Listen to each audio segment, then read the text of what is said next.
Welcome back to my channel. आज के video में income from house property schedule को ITR 2 से लेके ITR 6 तक असेसमेंट ईयर 2023-24 को कैसे फिलअप करेंगे इसके बारे में शुरू करेंगे।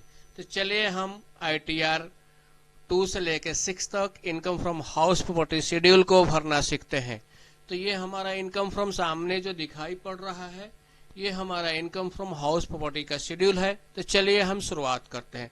जैसे ही यहाँ पे ऑप्शंस दिया हुआ है, ऑप्शंस पे हम क्लिक करेंगे और क्लिक करके इसको हम एनेबल मैक्रो करेंगे। जब एनेबल कंटेंट करेंगे, एनेबल मैक्रो करेंगे, तभी जाके हम इसमें एडिट कर सकते हैं। तो चलिए हमारा यहाँ पे कुछ इन्फॉर्मेशन आ रहा है। This utility is for assessment year 23-24। Green cells are for data entry, red cells are for mandatory fields. Do not use Control X, Control V और cut और copy while doing data entry. तो इसको हम okay करते हैं। चलिए हम इसको ओके करते हैं। इसके बाद से हम डिटेल्स भरना फिलअप करेंगे। तो देखिए schedule HP means house property, details of income from house property यहाँ पे हम भरना चालू करेंगे। यहाँ फर्स्ट क्या है, address of the house property. यहाँ पे टाउन, नीचे यहाँ address of the house property यहाँ डालेंगे, इसका कौन सा सिटी में है वहां डालेंगे। यहाँ पे स्टेट अगर हम डालते हैं, कोई भी स्टेट डालेगा ड्रॉप डाउन से, जिससे यहाँ पे आपका कंट्री कोड ऑटोमेटिक आ जाएगा। तो इसको हम सिलेक्ट करके फिर एज इट इज ओरिजिनल में रख देते हैं। इसको सिलेक्ट कॉलम में ही डाल देते हैं, ठीक है। इसके बाद से यहाँ पे पिन कोड डाल देंगे और जिप कोड डाल देंगे। ऑनर ऑफ द प्रॉपर्टी, यहाँ पे owner of the property select करेंगे। देखिए यहाँ पे ड्रॉप डाउन है, कैसे सिलेक्ट करेंगे। सेल्फ का प्रॉपर्टी है, माइनर के नाम पे, स्पाउस के नाम पे है, अदर्स है। जो अप्लीकेबल होगा वहां पे यहाँ पे उसको ड्रॉप डाउन से सेलेक्ट कर लेंगे। इज द प्रॉपर्टी कोन्ड, ये अगर ज्वाइंट में है या 2 ओनरशिप में है, 3 ओनरशिप में, तो यहाँ पे आपको देना पड़ेगा यस। अगर यस करेंगे को ओनरशिप में है तो आपका परसेंटेज डिफाइन करना पड़ेगा। आपका परसेंटेज क्या है, उनका परसेंटेज क्या है। तो यहाँ पे भर सकते हैं जैसे भी आपने, आपका को ओनरशिप में है तो अगर यस भरेंगे तो आपका ऑनर्स का डिटेल्स यहाँ पे डालना पड़ेगा, उसका पैन नंबर यहाँ पे डालना पड़ेगा, आधार नंबर डालना पड़ेगा, और को ऑनर के कितने परसेंटेज है प्रॉपर्टी में वो यहाँ पे डालना पड़ेंगे। और जो बैलेंस बचेगा वो आपको शेल का ऑटोमेटिक यहाँ पे आ जाएगा। तो इसी तरह से अभी देखते हैं। ये तो हमारा को ऑनरशिप का डिटेल्स है, जिसे एक नेम ऑफ द को ऑनर्स है। अगर को ऑनर्स नहीं है, सेल्फ का है, तो अपना ही डिटेल्स डाल देंगे। अगर एक से ज्यादा ओनर है तो उसका सबका डिटेल्स डालेंगे, पैन नंबर डालेंगे, आधार नंबर डालेंगे, उनका शेयर में प्रॉपर्टी क्या क्या हिस्सा है, कितना कितना है हिस्सा है, उसको इसमें हम डालेंगे। अभी टाइप्स ऑफ द प्रॉपर्टी, ये क्या टाइप्स है, ये रेजिडेंशियल है, सेल्फ क्या है। यहाँ पे देखिए सेल्फ ऑक्युपाइड है, लेट आउट है, और डिम्ड लेट आउट है। जैसे अगर मान लीजिए हम सेल्फ जो है ऑक्युपाइड करते हैं, तो यहाँ पे सेल्फ ऑक्युपाइड में आपका ये पूरा का पूरा टेनेंट नहीं रहेगा, उसका पैन नंबर, आधार नंबर और उसका कुछ भी डिटेल्स नहीं रहेंगे।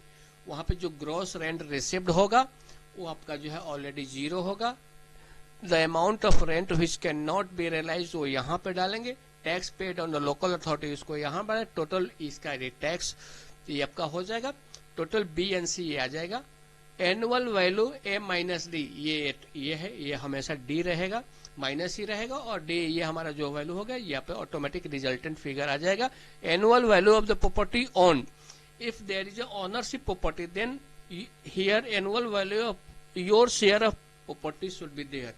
If your share is 50%, then here annual value of the property in case of your share will be only noted down here. अगर आपका 30% है एनुअल में, तो 30% ही यहाँ पे आपको एनुअल वैल्यू का जो वैल्यू लिखना पड़ेगा। उसके बाद से ये आपका स्टैंडर्ड डिडक्शन है, 30% 30% of whatever the annual value applicable to your share of the property, वहां का 30% डालेंगे। उसके बाद से interest borrowed on interest payable on borrowed capital cannot exceed 2 lakh if not let out. Not let out, it means if it is let out it may be more than 2 lakh, but if it is self occupied, it is not let out, interest on borrowed capital cannot exceed rupees 2 lakhs. So this is total, ये आपका auto resultant figure आ जाएगा। Arrear और unrealise rent receive through the year less 30%। अगर कोई arrear है, पुराना arrear है, रिसीव्ड हुआ है, तो उसका वो लेस 30% जो स्टैंडर्ड माइनस करके जो फिगर होगा वो यहाँ पे लिख लेंगे।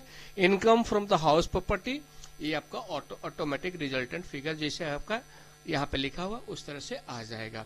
इसी तरह से दूसरे प्रॉपर्टी के डिटेल्स के बारे में भरेंगे। Details of the house property, उसका जो है एड्रेस डालेंगे, टाउन डालेंगे, स्टेट डालेंगे, कंट्री कोड ऑटोमेटिक आ जाएगा, पिन कोड डाल देंगे, proper ownership of the property यहाँ पे डालेंगे। जैसे यहाँ पे सेल्फ है, सेल्फ डालेंगे, माइनर का है स्पाउस के नाम है, अदर के नाम पे प्रॉपर्टी डालेंगे। इट इज को ऑन्ड, अगर को ऑन्ड है तो यहाँ पे डालेंगे, और यस और नो, तो अगर नो डालेंगे तो 100% शेयर होगा, ठीक है। अगर यस डालेंगे 100% होगा, यस तो आ जाएगा।